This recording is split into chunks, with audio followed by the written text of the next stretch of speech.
ব্যাস, আশা করি সবাই ভালো আছেন। আবারও আপনাদের মাঝে একটি ব্লগ ভিডিও নিয়ে আসলাম।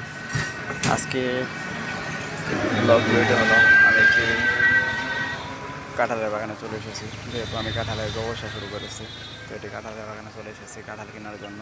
তো আমি বাগান থেকে কী পরিমাণ কাঁঠাল কিনবো আর কত টাকা পিস কিনবো সেটি আপনাদের মাঝে আলোচনা করব।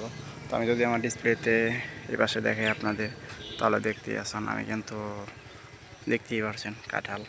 তো এই পাশে যদি দেখাই তাহলে তো আরও দেখতে পারতেছেন অসংখ্য কিন্তু কাঁঠাল, প্রত্যেকটা গাছে হিসাব ছাড়া। তো এই বাগান থেকেই কিন্তু আমি অনেকগুলো কাঁঠাল সংগ্রহ করব। তো কাঁঠালগুলো মূলত কাঁঠালের মালিক দাম বলে দিছে যে 50 টাকা পিছে দিতে হবে। তো দেখি, আমরা চিন্তা ভাবনা করি, মালিক যেহেতু একটু ফাঁকে গেছে, মালিক আসলেই মালিকের সাথে কথা বলে দাম দর মিল করে আমি কাঁঠালগুলো নিব। যেহেতু কাঁঠালগুলো নিয়ে আমি শহরে যাব, তো শহরে আমি শুনেছি কাঁঠালের অনেক চাহিদা, অনেক দাম।